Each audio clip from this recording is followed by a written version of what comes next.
Hi guys, and welcome back to another tutorial here at Diva Hosting. Today I'm going to show you how to upload your Discord bot files to our service and be able to control them. First of all, you want to go over to your console and make sure that your server is started and is showing an uptime and your memory usage is being used. Okay, now after that, you'll go over to this icon, which is your files, and there's nothing in here. Okay, that's all good. What you want to do is go over to your Discord bot. Sorry, that went up on the wrong screen. Your Discord bot file, main file directory. So yeah, that's my main bot file directory. With Diva Hosting, you are able to upload your node modules, although it may take a little bit longer to upload. So what we suggest doing is grabbing your index.js, your package.json, and your package log, right-clicking, and compressing to a zip file. Now this tutorial, that's what I'm going to be doing, but you are able to use your node modules as well. So you'd grab your 3, and in Windows, you would right-click, compress to a zip file. Now with MacBooks and stuff like that, I would not know how to do that, so just search up the tutorial on how to zip files on MacBook. There is probably a way to do it, but I'm not too sure on that one. Now what you can do is, for me, you can either drag and drop it into our service, like so, or you can press upload and find it that way. What I'm going to do is just go and drag and drop, so I don't have to go through my whole desktop trying to find it. And this is your progress. It actually went too fast to show you, but it shows the percentage and that. Okay. Then what you want to do is press these 3 dots, and now you can unarchive it. As you can see, I got my files in here. And now you can delete this index.zip. Once that's deleted, you can now see, this is my file. I'm not going to scroll down because there's a Discord token on that, but that's a complete file there. And you have your package.json as well, which is the main things you require for a Node.js bot to run. Now, before you go over to your terminal and decide to start the bot, what you want to do is actually come over to startup, ensure that you have the right Node.js that you want to have the bot installed. We do Node.js 18 by default, but you can have a higher version of Node.js. We also have a startup command, which you can change, but for this tutorial, I'm going to leave it at bash for now, just because I need to install some modules. Now, when you're here, you can use your command to install modules, like command npm install. Just install,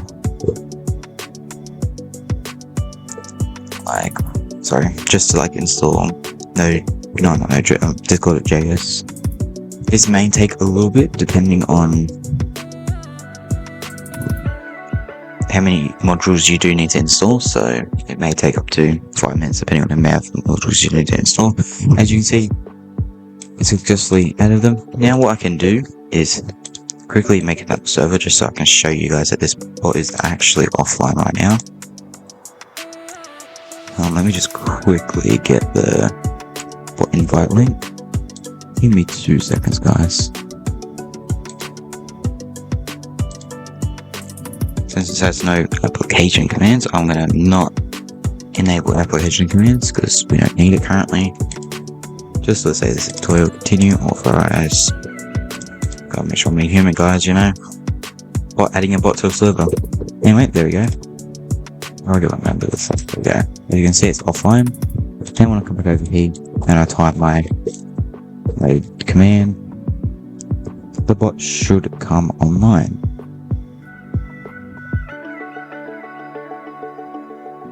Okay, just give me 1 second, guys.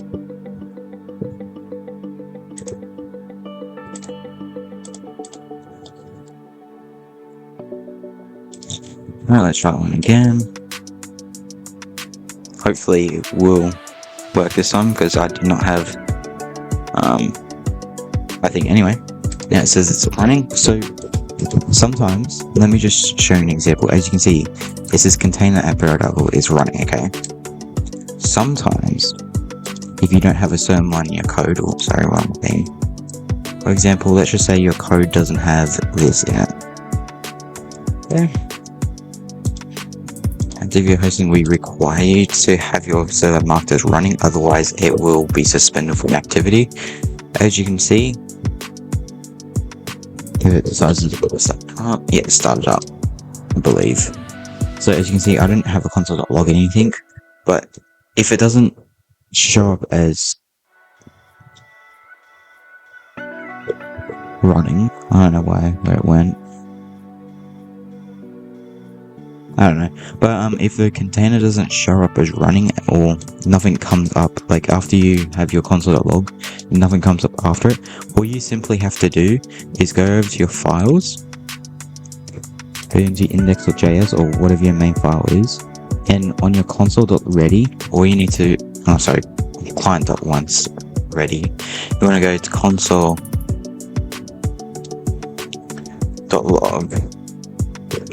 and then ready. If you need more information on this, sorry, wrong thing. If you need more information on this, you can go over to our Discord server. So you go to your client announcements, go to this link here, and basically you can just copy and paste it straight into your full files if you need it. But yeah, same thing. Now when you start up your bot, so if it already said this, let me just show you it again. So this is rivet in. So then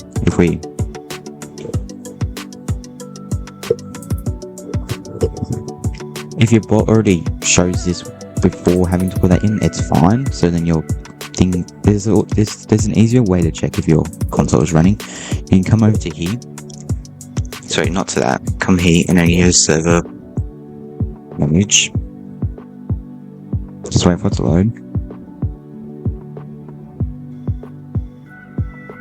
Sometimes you gotta wait for the load, you know. Alright, so you just gotta wait a few seconds here. I'm not sure why it says undefined, but just give it a few seconds. As you can see now, it says it's running. If this is saying starting, then your server needs that console.log. If it does say running and you haven't added a console.log, you're good. You don't need to add it. Python servers, you don't need to add anything if you're just using the basic Python module of Discord.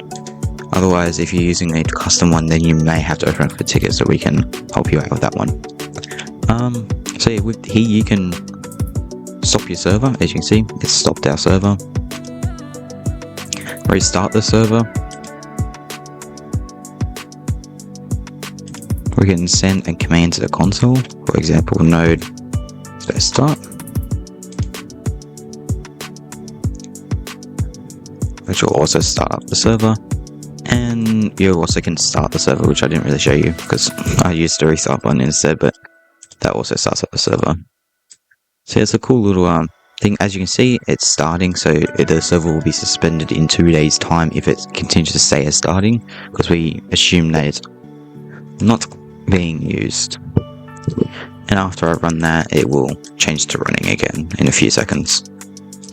I can tell by here because it says it's marked as running, and it should theoretically soon change to running over here. One more quick thing is you can go over to your startup command and change that to node space start. So if we ever restart all servers for any reason, or you restart a server and you don't want to have to continue to send a command, for example, now if I restart the server from here, we'll go offline, give it 2 seconds to start back up, and it will automatically start up your bot with the command that you put in. As you can see, I didn't have to run anything, it will just automatically turn on. So yeah, there's that little neat trick there. That's how you basically control your server. If you have any questions, feel free to put them below in the comment section. I'll try and get back to you. And that's about it for this tutorial. See ya.